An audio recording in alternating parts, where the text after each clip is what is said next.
Welcome to Equipped for Impact, the podcast designed to assist Christian parents, leaders, and educators to raise up the next generation to stand firm in their faith and influence their world for Christ. We're your hosts. I'm Nate. And I'm Lewis. So let's get started, and welcome back, everybody, to Season 2. We're back after summer. We've made it through, well, almost. It's still summer for us. By the time you're listening to it, it's probably not. But it's time for that magical moment parents love and kids, well, probably just tolerate, right? And that's back to school. So, Lewis, have you finished your back to school supply shopping yet? We have started it, and I think there's a few things that we still have to get. So are you like a Walmart back-to-school shopper, or are you an Amazon? What do you do? We're kind of at a weird stage in our life. So we do Walmart, we do Target, but now our girls are at that stage where they want to look on Amazon and see. And so we went to Target a few weeks ago and got some stuff, and then it was like, but I don't want to get my pens from Target. And I was like, what do you mean? You know, like they're pens, aren't they? It's a special thing. Yes. You got a special pen you want? And so my daughters wanted to get their pens from Amazon. And cheap plug here, right? So this is that commercial, like maybe they'll sponsor us one day, but like Mr. Pen, like I really like Mr. Pen pens and highlighters. Okay. And so my daughters have gotten turned on to Mr. Pen pens and highlighters. And so that's discipleship right there. Yes. and so Amazon has them. I mean, you can go to the Mr. Pen website and get them too, but I think they found some on Amazon. So we're like at that weird stage where it's like some Walmart, some Amazon, some Target. Okay, so, excellent. How about you? Have you guys? Full on Walmart. We have not gone yet, but we have it scheduled. Yeah. We're going to go and knock it all out in one big trip, and then we're done. That's it. Isn't it crazy that you have to schedule it? Because we scheduled ours too. Like our girls are like, when are we going school supplies shopping? When are we going school supplies? And then finally it was like, we're going to go on Tuesday, July 22nd or whatever it was, but like that was the day. Like it's gonna happen. And so we went and had dinner. We actually went to Gardner. So we went to Gardner. We had dinner in Gardner, and then it was like a whole outing. Yeah, I mean it was a long time, and it's crazy because like my daughters, I've got a freshman in high school and I've got a sixth grader, and so. Like school supplies are expensive. Yeah, they are. I mean, I was like, wow, it's crazy how expensive they've gotten. It's true. Yeah. And notebook paper. I remember you could get like a pack of notebook paper for like 10 cents. You could. Back to school time. Yeah. And then it was like, now they're what? It's like 50 or 75, $1.20, something like that. I don't know. Yeah. Which that's also the other thing is the Dollar Tree. Yeah. Things aren't $1 anymore. They're not. $1.25. We sound really old. Well, we are. We are. To the middle schoolers, I'm old. I'll be 40 this year. Oh, look at that. Look at that. A big one. Well, enough of the banter here. Let's talk about this back to school season. So let me just pitch that to you, Lewis. Like, we're here back to school. Like, why does this matter? And what should parents be thinking about in this kind of phase of the year? Well, when you talk about starting the school year, right? You guys have probably heard the old cliche saying, start strong, or start out like you can hold out. And the truth is that there's a lot of truth even in those cliche statements, right? Because the first few weeks of school, they're going to set the tone for the entire year. Habits form fast, and we as parents, right? We're not just trying to help our kids pass their classes, but we're trying to help them grow and disciple them and help them become more like Jesus. And so whatever rhythms you set now, spiritual, relational, practical, they're going to carry you through the rest of the year. And, the summer is that time where bedtimes may be later, routines may get out of habits, and so this is kind of a time to reset. We actually, so as of August 1st, we've kind of for the last few years that becomes kind of our let's start getting ready back mentally and physically for school. So we reinstitute bedtime and we start going to bed a little bit earlier. I mean, they still get to stay up a little bit later because school hasn't started completely yet. But we start instituting like bedtimes again and reminding them of those routines. And here's the thing, right, parents, if you want to set study, faith, and church rhythms, you've got to start now because if you wait until October, then that means that you're already behind. I found this really interesting quote from Dallas Willard, and I'm just going to paraphrase it. But the idea is that discipleship is the process of becoming who Jesus would be if he were you. And so parents, what are we doing now to help our children understand that process, right? Like the Holy Spirit resides in them, right? I mean, that's what the Bible tells us. And so they are becoming image bearers of Christ. And so discipleship is that process of becoming who Jesus would be if he were you. And we have this great way to really frame the school year as a discipleship opportunity for the whole year, and not just really about the academics, but the whole nature of the child. Yeah, and I love that because, our last episode, way back at the end of last school year, was actually a summer reading list. Yes. So Dallas Willard, he's got his book, Renovation of the Heart, which is a great book on spiritual formation and growth and all of that. It's an older read. It's a dense read. So if you're looking for something like that, that's a good one there. Yeah. But I also love, like we've talked about James Smith's You Are What You Love, and that book and his whole idea of just the rhythms that you establish really direct your heart in the direction that it's going to go. And so you can either just let the culture set those rhythms, or you can intentionally set those rhythms in a way that will point your heart and your child's heart in the direction it should go. And so school year, it's kind of like January 1st for some people, it's that new kickoff, of just kind of a new season. And so that's a time of like, okay, what are the rhythms we're going to set as a family this year? And so I really like that of this season is, okay, let's take a minute, here at the beginning of August, what are we going to do as a family to say, what are our priorities and what really are those anchors that are going to, anchor our family through this next school year. And when you think about it, right, like everything starts back in August, September, right? Yep. So if your kids play sports, it starts back in August. If your kids are involved in dance or extracurricular like gymnastics, karate, it runs on the typical school year. And so you're not just starting school back,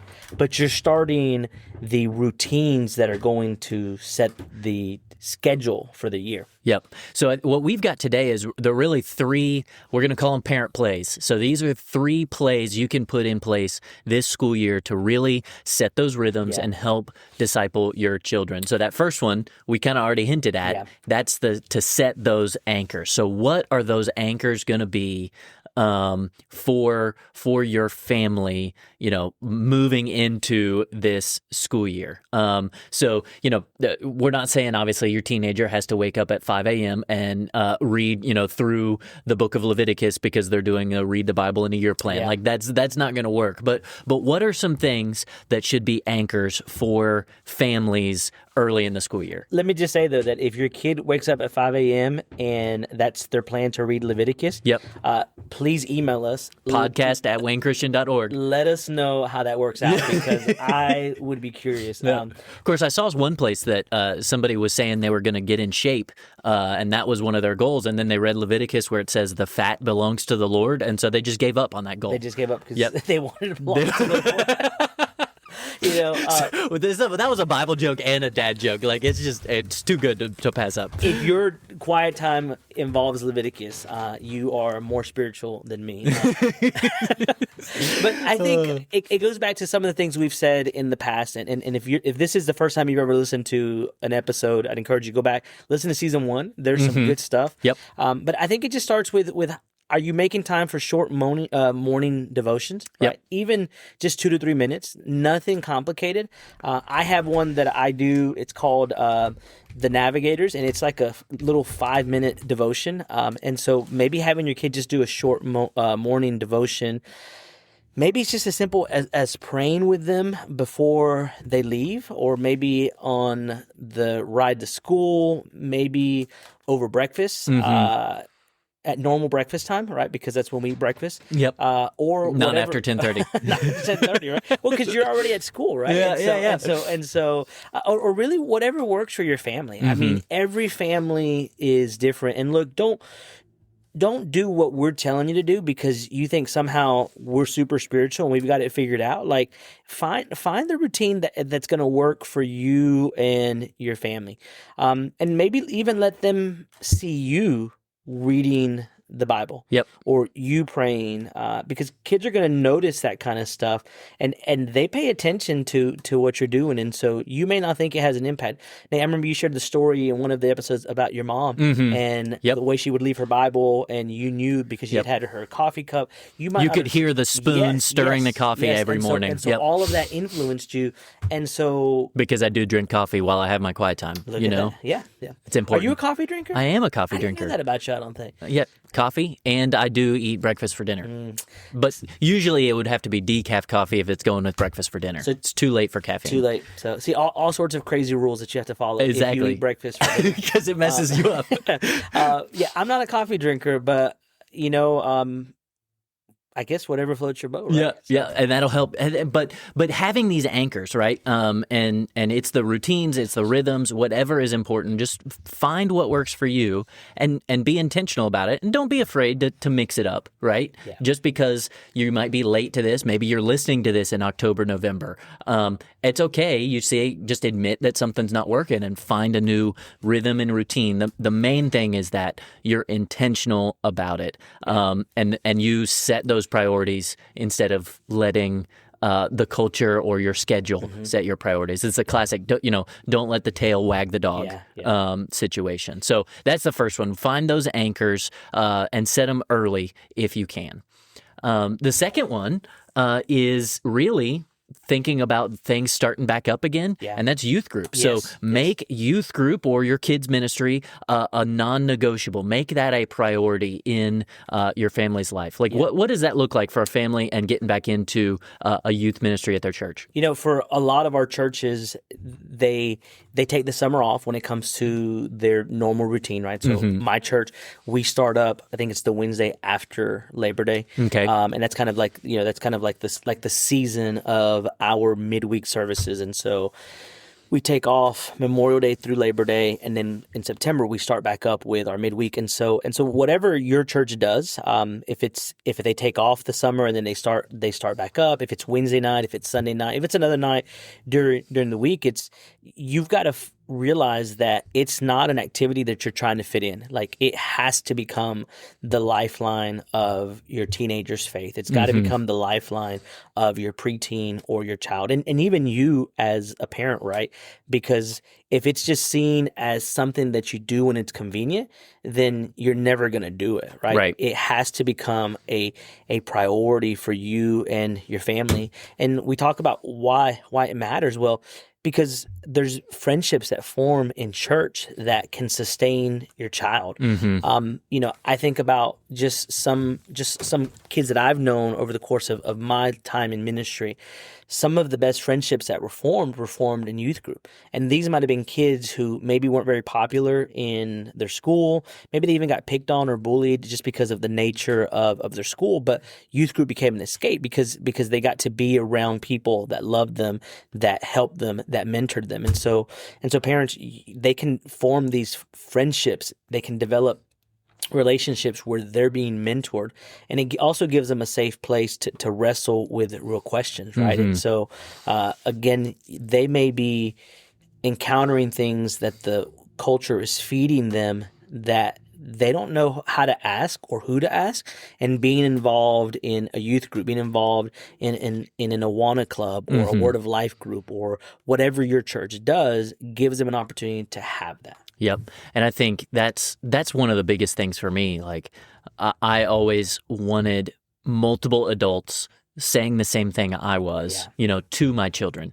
And I even, when I was a youth pastor, I wanted multiple adults saying the same thing I was and the parents were to the children in my youth group, because we would go to camps and we would bring in guest speakers and we'd have multiple adult leaders. And it was like, the more voices saying the same thing, it's more likely that the message will get through, right? And so as a parent, it's the same thing, Sunday school teacher, youth leader, teacher at a Christian school, myself, I want all of these voices all echoing the same thing together. And so that's a great chance. And if it's a good church and a good youth group, good children's group, things like that, they're also going to incorporate places for your child, your teenager, to learn to serve and exercise their gifts in a a low stakes environment. If it's the first time they're getting up and doing a lesson in front of younger kids than they are, you don't want that to be, when they're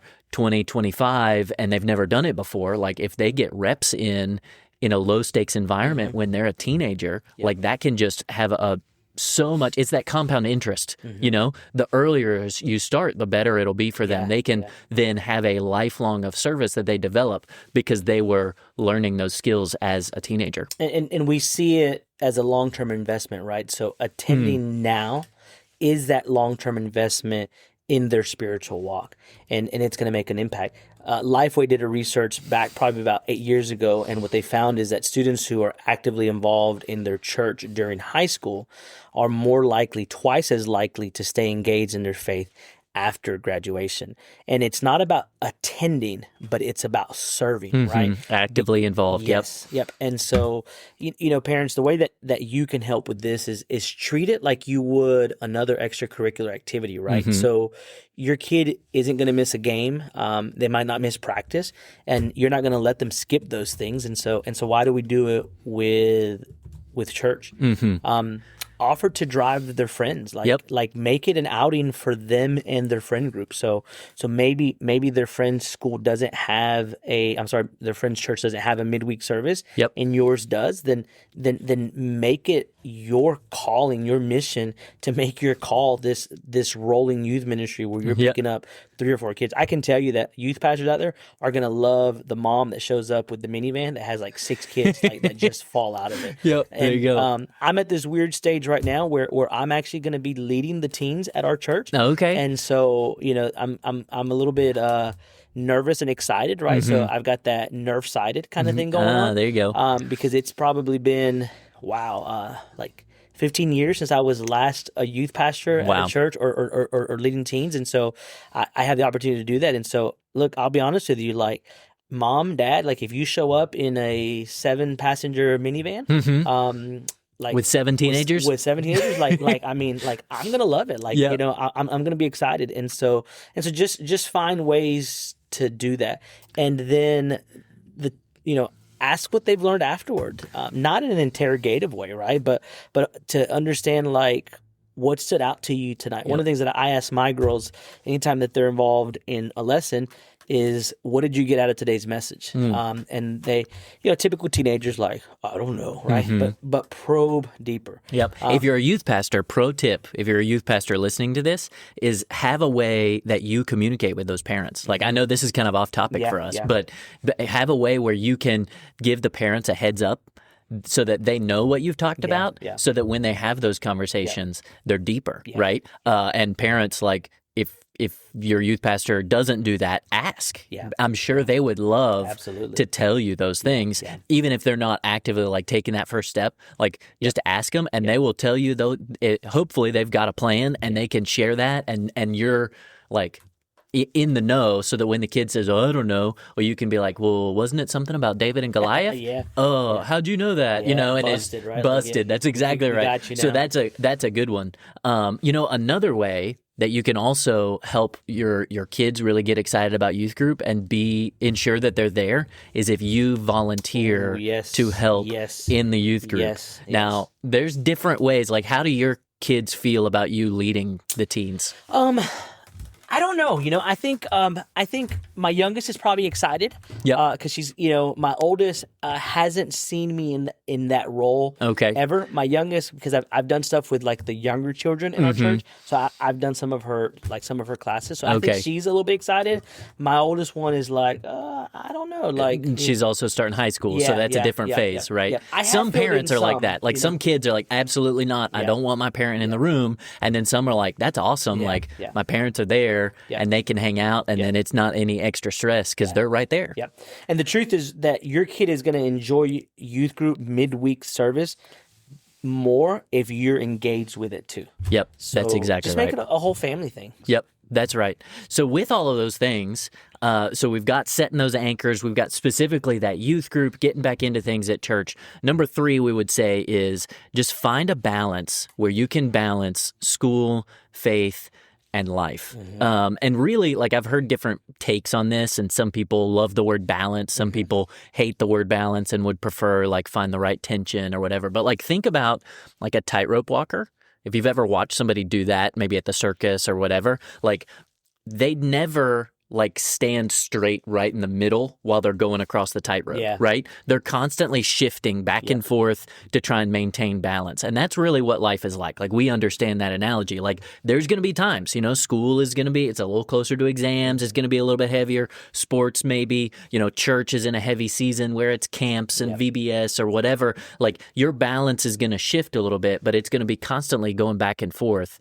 And if you go too far to one side, you're going to fall off that tightrope. So we've got to find that balance as parents for our family between school, church, sports, all the different activities we have going on. Like, what does it look like for our family so that school doesn't take over, right? Or sports don't take over our schedule. Again, don't let the tail wag the dog, right? We actually did an episode on that, right? We did. Way back in the spring. And so if you get a chance to go back and listen to that, it's this idea of you setting your calendar. And a few of the things that we talked about there is helping your children learn to say no to some things, right? That's exactly right. Like in our family, my youngest daughter, she plays softball, she plays basketball, and she used to want to do gymnastics or tumbling. And so we had to learn to say no to that because we were so she had to choose, right? And so she chose basketball, she chose tumbling. Is that just like falling with style? Yeah, like falling with style and rolling. You know? Okay. So, yeah. It's good. Was that Buzz Lightyear from Toy Story? That's right. Yep. And so, and it wasn't flying. That was falling with style. And then my oldest, you guys know, so she plays travel soccer, and it's a pretty competitive league. And she gets asked all the time, like to run cross country for our school. She gets asked to play basketball for our school, and thankfully she's been disciplined enough to know, like, my priority is this, and so, like, this is the thing I'm going to do. Like, I don't want to do another thing that's going to make me busy because I don't want to have to choose between cross country and soccer. Like, I would rather just choose soccer now and not be put in a situation where I have to decide between a school basketball game and a travel basketball, soccer game or whatever. And so help them to learn to say no to things, and then build in one night of week of rest, right? No homework, no phones, just family. I know, Nate, you've talked about your Saturdays, right? Yeah, we've talked about that. And so that's episode 11, keeping Christ to the center during busy times, if you want to go back and listen to that one. But yeah, we do that. You know, it's like, this is our time. It actually starts Friday night in through to Saturday. And it's, not that I'm still mowing the grass, obviously, because when else am I going to do it? But like, that's our time. We're going to protect that family time. Unless you get somebody to do it for you. Unless I get somebody to do it for me. But I like mowing grass. I enjoy it. Except for right now, it's like the grass, I have to mow it like 3 times a week to stay on top of it. So I had a parent we're not doing that. I had a parent that I ran into about a week ago, and they mentioned to me, we were having a conversation, and the topic of cutting grass came up, and they said, except you don't cut grass, right? and because we were talking about the podcast and what they listen to, and I was like, that was a moment where you knew, like, you've arrived, right? Here you've got a parent that listens to the podcast who's referencing the fact that, like, I don't cut my own grass. I do. He does not. Also, I eat breakfast for dinner. Oh, and I do not. After cutting the grass. So, those things, I think there's a correlation there. There may be a correlation. So. Anyway, but I would say the last thing, not only of having that day of rest, but also making sure, we already talked about our youth group, kids service, whatever, but Sunday worship. And again, we've talked about that, especially we hit it on episode 11, but making sure that Sunday time with your church family, right? The body of Christ coming together, not forsaking the assembly of yourselves together. Don't abandon them. Church is important. So get with your church family, worship together, learn together, grow together, no matter what else you have going on. And let me just say something about that, right? Sunday is the traditional day of worship, but if your church has a Saturday service, like, we're not dogmatic about saying, like, don't be creative in how you worship, right? Like, our churches traditionally have Sunday service. Right. So that's why we're saying Sunday. So don't feel like, I work on Sundays, so I'm already playing from behind. No, like, if your church offers a Sunday night service and you can go to Sunday night service, then make that a priority. If you work on Sundays and your church has service on Saturday, or maybe you're in a situation where you're in a split home, right? And so like your child's not with you every Sunday, and like don't let the enemy defeat you by you thinking like, oh, I can't do that, so I'm not going to do any of it. Right. No, like some is better than none. Yes, right. And so where you can make it a priority. And so I say that, speaking from like experience, right? Because sometimes we're out of town because again, my daughter plays a pretty competitive travel soccer, and so we may not be able to be there Sunday morning, but we make a commitment that if we're not there Sunday morning, then we're going to be there Wednesday, right? Like, or if we're not going to be there Sunday morning, we find a way to worship together as a family, or even corporately with some of our soccer team folks on Sunday night or Sunday as part of it. And so, man, like, don't get discouraged and feel like, oh, I can't do that, so I'm not going to do any of it. No, like God wants what you can give him, even if that is just a little, but don't give up. Don't let the enemy defeat you and say, oh, you didn't go to Sunday morning worship, so you're a terrible Christian. You're a terrible parent. Nope, that's not how it works. You can still be committed to being involved some way, somehow. That's right. So let's end with some encouragement here, right? We talked about these three things and just kind of being intentional and setting those routines. But just remember, parents, it's not your job to make your kid love Jesus, right? You can't make them love Jesus. But what you can do is keep putting them in places where they see him clearly, they see him working in your life, and like they say, more is caught than taught, and they will catch on to that, and they will fall in love with Jesus as they go through these routines, and the Holy Spirit works in their heart. And don't underestimate the power of consistency, right? Even when you think they're not listening, even when you think they're not paying attention, you're planting the seeds that God will use later. Dad, just to encourage the dads that might be listening right now, especially if you have teenagers, you may be the dumbest person that they know, right? Like, we don't know anything. But man, like 10, 15, 20 years from now, when they're parents, that advice you gave them, that consistency that you showed, it's going to come back around. Yep, that's right. And so parents, let's just pick one of these things we talked about, right? Pick a routine, a morning prayer routine, a Bible reading routine, something. Make that commitment to youth group or the kids service. Find that intentional family time. Make one thing, right? One change that you can start this week to really start those rhythms and build those habits in your family's life. Any last words, Lewis, as we launch this school year together? Parents, don't just send your kid back to school. Launch them into a new year where their faith is growing, where their friendships are going to deepen, and where they're going to learn to walk closer with Jesus. Yep, that's awesome. So guys, season 2 is just getting started here at Equipped for Impact. And so we're glad that you're along for the ride here with us in season 2. Next week, we're going to cover a topic from envy to contentment and how to disciple a heart of gratitude in the materialistic world we live in. So make sure you tune in for that episode. Make sure you subscribe so you don't miss what's coming next. And if you know another parent who would enjoy this episode, share this with them. If you've got a community of parents who can really make some of these changes and do this work together, it's going to be even better for you and for your kids and their friends. So share it.